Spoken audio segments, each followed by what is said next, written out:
You're listening to Caregivers Out Loud, powered by Family Caregivers of British Columbia and hosted by Bill Israel. For many people as they age, living as long as they can in their own home is ideal. We love our comforts, our routine, and our independence. But there comes a time when the decision to have more support or to move into long-term care becomes a reality, whether because of a medical condition or safety concerns. This decision can be a significant challenge as there are many factors to consider when needing additional support. This is where Janet Power comes in. Janet has been involved in senior care for over 32 years, with most of those years working in long-term care. Her true passion is in residential care, which offers full-time care for residents. She's currently the Executive Director of Sunrise Senior Living in Victoria. Today, she'll share her experience with assisting families transitioning into long-term care. Janet, what is it about long-term care that keeps you working in this industry for so long? Well, I think there is a need for support for those individuals, and often there's not a lot of advocacy for those individuals. So it's up to people like myself and people who work in the field to represent people who cannot represent themselves. And of course, there's always the family that do a great job, but we also need to support the families. So we're going to focus on that long-term care, but probably get applications from people who are in independent living and those who are in assisted living wanting to get into long-term care. Can you say a word or two about those first two categories? Well, independent living is just that. It's persons who live independently and often do not need any support. So that could be an individual living in the community, in their own home, their own condo. And now there's services where people can stay in their own home and condo and have services coming in if needed.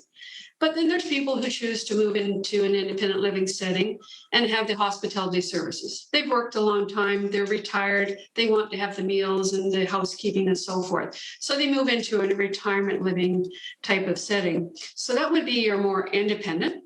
And nowadays, a person could live in an independent and still have resources come in to support some care. So that has changed. Then the next one would be the assisted living. Assisted living in BC is under the Licensing Assisted Living Act, in that persons moving into an assisted living need to meet a certain criteria. In assisted living, some of the key areas would be your hospitality services, like your housekeeping and your food services, but also socialization activities and the care component, which is often what drives the person into moving into such a setting. I see. Like sort of minor health care issues and things like that? Correct. There's two key components that are important when a person is to remain in assisted living. One is they don't require a lift, so they're able to wait there and walk a certain distance. And then the other is that they can live in an assisted living environment and understand what to do in case of an emergency. So they know to call 911. They know to ring their call bell or press a pendant. Those are two key things that determine whether a person stays in assisted living or not. When the time comes for them to begin thinking, or at least anticipating, if not actually applying for long-term care, now what circumstances are necessary to qualify? That one is quite diverse as well. So in long-term care, you have owned and operated communities by the health authorities. So we have 5 health authorities in BC. So I work in the Vancouver Island Health Authority. You have the owned but affiliated with the health authority. So it may be a private pay community who has, whether it's all of their rooms subsidized or partial. Some may be private and some may be subsidized. And then you have a community like myself where ours are all private. Regardless of which type of community you're living in, all are registered under the licensing. And under licensing, of course, all these communities have to follow set regulations. So that would be regulations around our staffing, our physical environment, hygiene, communicable diseases, care, supervision, meds, nutrition, and you name it. So all of these communities have to meet these guidelines. And if they don't, then we would be responsible for the patient quality office to address any contraventions we may have. Oftentimes, people are thinking about long term care, tend to delay their research and their decision making. Like any good family caregiver, they feel responsible and they can take care of a lot of the things that are going on with their care recipient. Can you say a word about that anticipatory planning, starting to think ahead, even if it's maybe an independent living that they're in now or an assisted living, about the need to start thinking ahead? Okay, well, I think first and foremost, they have to have a good relationship with their doctor. So the doctor following the person's health, because one of the key things is most people want to stay home longer, wherever that home may be. And when you notice that you may need help, or your spouse, or you're noticing a loved one, whether it's your mom or your dad or aunt, is starting to have some decline, then you want to make an appointment with the doctor and try to see if those things are treatable. If it's something that may be a slip where they're needing more support, then what happens? The physician or yourself can make a referral. Actually, you can go through via online and you can make a referral for community access. And a case manager would come in and assess your loved one or yourself and see if you're eligible for any care to come into your home, or to see if you're eligible to move to an assisted living, or for some people, they may be in a hospital setting or even at home and need to move to long-term care. So physician, then linking with the health authority via yourself or through the physician, and there the steps will follow and get the support you need. Now, if I'm going to go into long term care and I have a primary doctor, can I keep my doctor? Or what doctor would I have if that isn't the case? Well, there has been some changes over the last few years for the better. Some communities you can still keep your doctor. Well, there are many communities now that are moving towards what's called the TORCH program or the CORE program, which is, in my view, a great thing in that each community would have a group of doctors who would rotate in taking the new residents coming in. And those doctors would form for example, the core program would form a core group of people who would meet regularly and who would have steps they have to follow, in that they would visit their patient, the resident, monthly. They would get involved in care conferences, and they would have much more involvement in the resident's life, and therefore hopefully improve the quality of life for that resident, because there's so much more contact. Yeah, a pretty sophisticated process, it sounds like. So, what about transportation? If I go into long term care for things like outside appointments and even just a wheelchair access, wheelchair friendly transportation, can you respond to what happens in an LTC community in that regard? So it differs from independent and assisted living, where they often may have a car to bring you to appointments, or they may have a bus trip that drops you off at a particular spot and then picks you up later. In LTC, for the most part, most transportation is for activity based. So scenic drives, destinations for outings. But that's not to say there aren't communities out there, but for the most part, there are transportation from the minivan service or taxi services that may have a wheelchair lift. But that's something I think would be neat for a seniors advocate group to focus on for seniors, because often that is not available, particularly when seniors in care don't have family who live close, and trying to make appointments and having a service there would be a great thing. What kind of mental health supports can be arranged in a long-term care community? Is there a process for it like the one you mentioned for the physical care? The way I see it, when you're in care in a long-term care setting, it's about the person. It's all parts of the person. So mental, physical, social, cognitive, etc. So that's one aspect of care. But most communities, if not all, in long-term care are linked with a geriatrician, or geri-psych, I should say.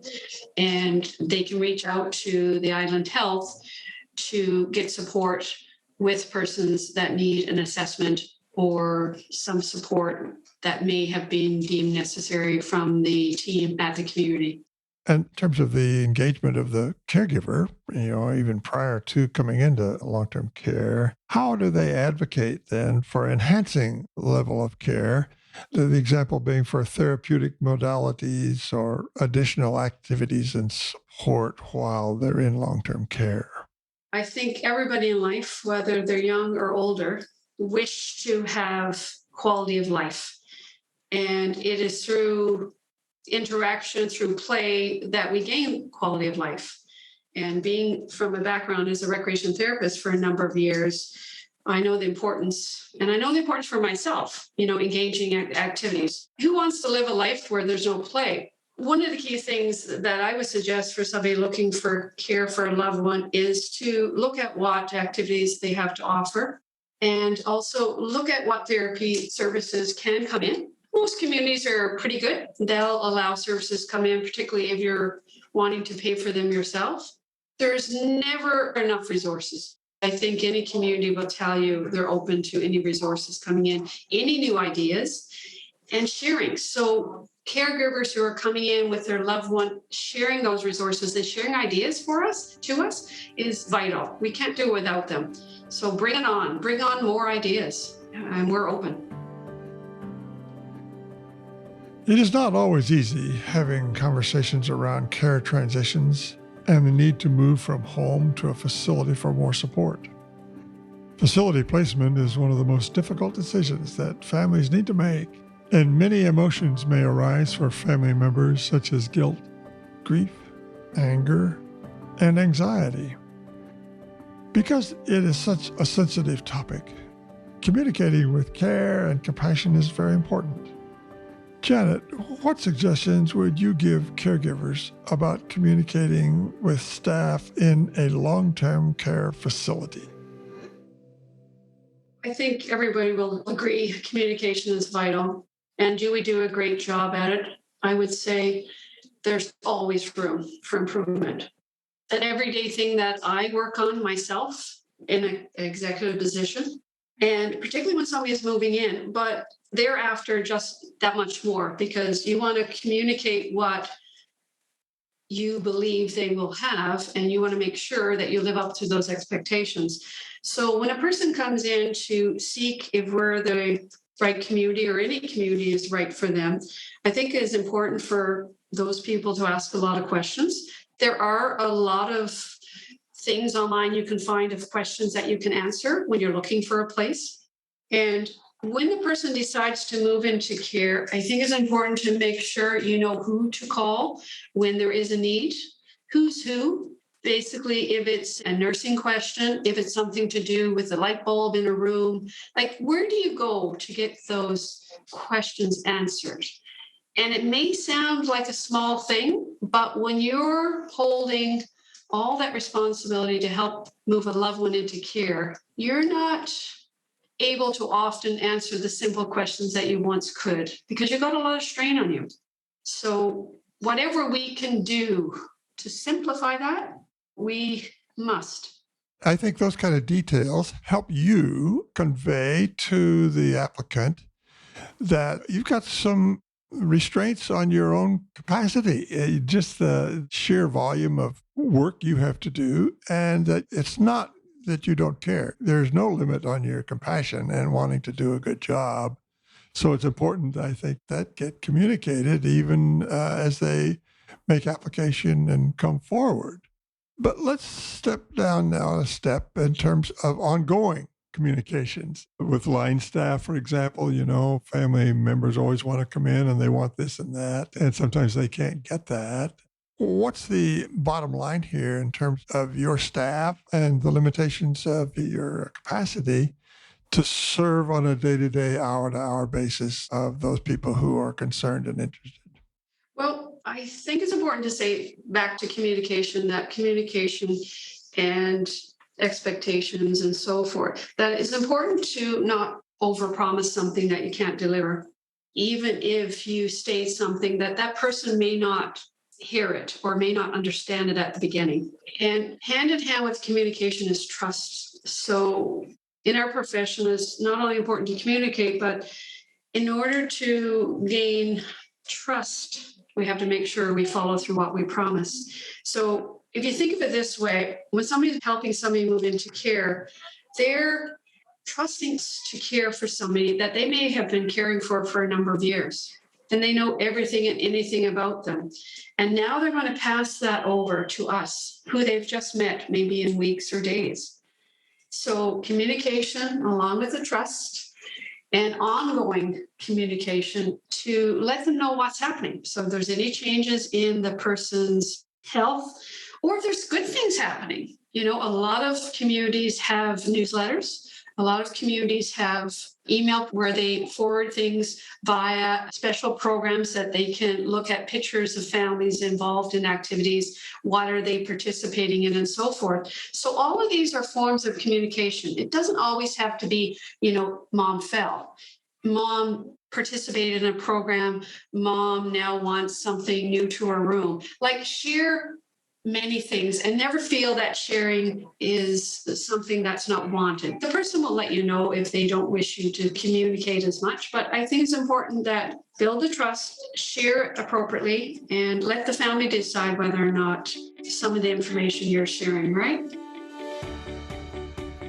When the decision to apply and transition to a facility happens, you may feel fearful, like you're losing control over the care of your recipient. Or maybe guilt arises because you feel like you should try harder, or like having the feeling that you are giving up. Many caregivers have told us here at Family Caregivers that while it's definitely a change, you will still be involved in your recipient's care. Please talk through these feelings with someone you trust, or join a Family Caregivers of BC Caregiver Support Group to process your thoughts with others who have been down this same road. You can find a support group on our website under the heading Get Help at familycaregiversbc.ca. You can also call our BC Caregiver Support Line at 1-877-520-3267 to speak with our trained and compassionate support team. As we close our conversation, Janet, what would you offer to family caregivers who are hesitant about transitioning to long-term care services, and if long-term care is right for their family? Well, first and foremost, you're not alone. There's many before you that have gone through this, and there's many others that will continue to do after you. Also, can't stress the importance of communicating. And if there isn't good communication, feel free, I think, at whatever community you go to ask to have a meeting for you to set up that communication process if it doesn't exist.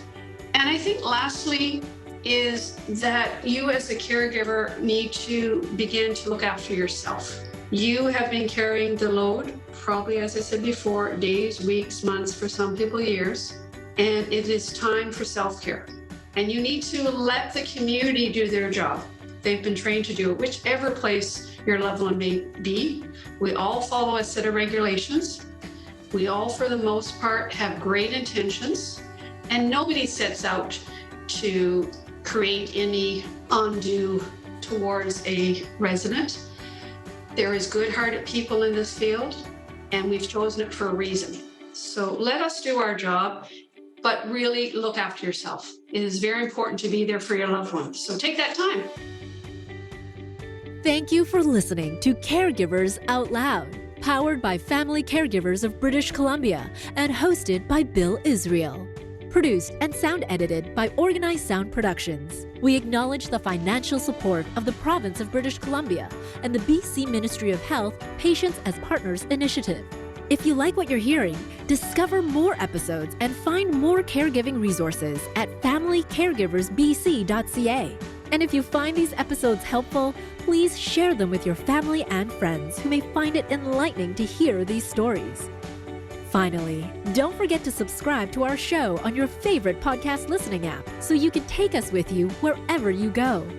Thank you for listening and taking the time to learn and care for yourself with other caregivers out loud.